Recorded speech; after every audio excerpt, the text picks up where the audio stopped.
Seorang warga di Palu, Sulawesi Tengah tewas diterkam buaya saat berenang di pantai kawasan Teluk Palu. Jasad korban sempat dibawa buaya sebelum akhirnya dievakuasi oleh tim SAR. Video saat korban dibawa buaya usai diterkam sempat terekam. Menurut warga yang sempat berada di lokasi kejadian, korban diterkam buaya saat tengah berenang dan tidak sadar didekati buaya. Warga yang tidak bisa lagi menyelamatkan korban kemudian menghubungi kantor SAR Palu untuk proses evakuasi.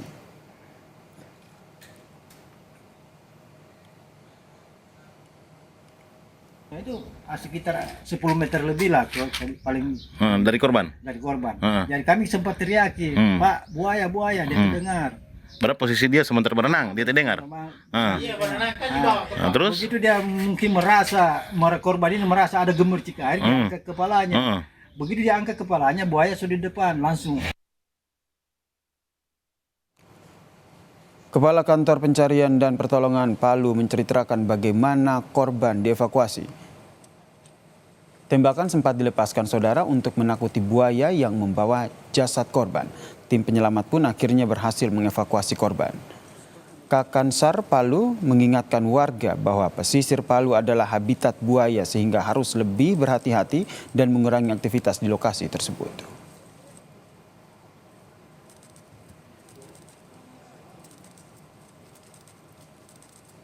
Buaya langsung melepaskan, mungkin karena respon kaget, buaya melepaskan korbannya. Setelah itu baru kita langsung evakuasi. Jadi ada beberapa perahu tadi, ada yang halau buayanya, kemudian ada satu perahu yang khusus untuk melaksanakan evakuasi. Untuk masyarakat, karena daerah pesisir kita ini adalah habitatnya buaya, mulai dari muara Sungai Palu sampai ke pesisir Talise, kemudian Kampung Nelayan. Ini sering dilalui mondar-mandir buaya yang melintas. Kemudian aktivitas masyarakat yang kami perhatikan banyak yang sering berendam di depan Kampung Nelayan itu. Lalu bagaimana proses evakuasi yang dilakukan oleh tim SAR hingga akhirnya bisa membawa jasad korban untuk dimakamkan? Kita tanyakan kepada Kepala Kantor Pencarian dan Pertolongan Palu, Muhammad Rizal. Selamat petang, Mas Rizal. Mas Rizal, ini akhirnya korban jasad bisa dievakuasi begitu, tapi bagaimana jalannya proses evakuasi korban yang jasadnya saat itu sempat dibawa oleh buaya? Iya, selamat siang, Mas Yasir. Kami sampaikan pada saat kejadian tanggal 27 Maret 2025 kemarin, kami sempat mengulur waktu sampai kurang lebih 2-3 jam untuk mengikuti pergerakan buaya yang membawa korban di pesisir pantai Nelayan di Talise. Namun kami berkoordinasi dengan teman-teman BKSDA dengan TNI Polri bahwa buaya tersebut agak susah untuk kita jinakkan dalam kondisi di atas permukaan air, sehingga kami berinisiatif bahwa harus memberikan shock tembakan sekali kepada buaya tersebut, kurang lebih jarak 1 meter dari buaya, sehingga ada respon dari buaya tersebut langsung melepaskan korban, sehingga kami dari tim SAR gabungan bisa langsung mengevakuasi korban pada saat buaya menghindar dari posisi korban saat mengapung. Demikian. Berarti memang harus dilakukan penembakan begitu ya, sehingga buaya bisa melepas cengkramannya ke jasad ya. Dan akhirnya sudah butuh berapa lama waktunya?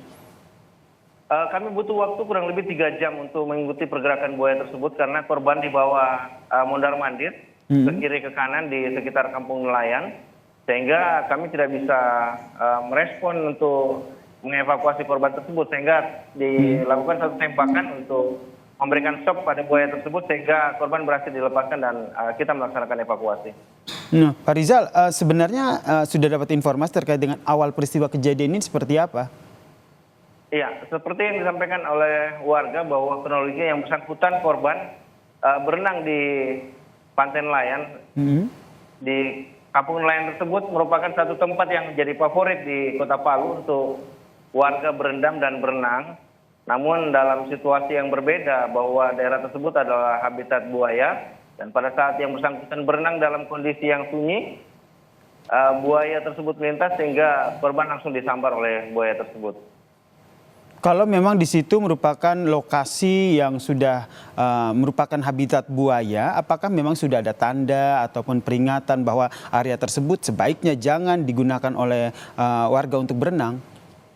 Iya, untuk sebagian besar warga Palu sudah sebagian besar mengetahui bahwa daerah tersebut mulai dari muara sungai Palu sampai ke pesisir pantai Kampung Nelayan tersebut merupakan habitat buaya dan sering mondar-mandir daerah tersebut.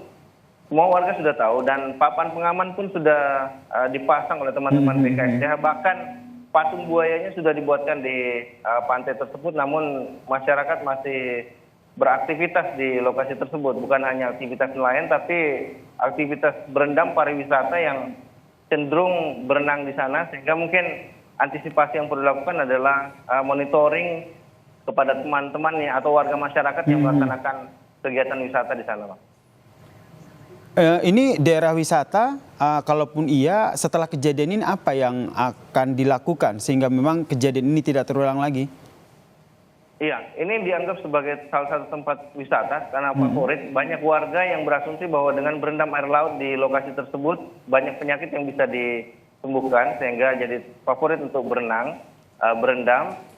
Dan kami sudah berkoordinasi dengan pemerintah daerah, baik dari kelurahan maupun kecamatan untuk mengantisipasi tersebut. Kami sudah sampaikan untuk membuat jaring pengaman di mana batas masyarakat bisa untuk berendam dan tidak berenang keluar melewati batas yang sudah ditentukan.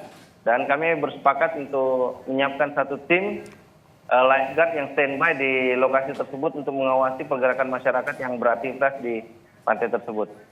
Ini yang menjadi harapan kita bersama, tidak ada kejadian serupa terjadi di sini. Terima kasih Kepala Kantor Pencarian dan Pertolongan Palu, Muhammad Rizal telah berbagi informasi di Kompas Petang. Salam sehat Pak Rizal.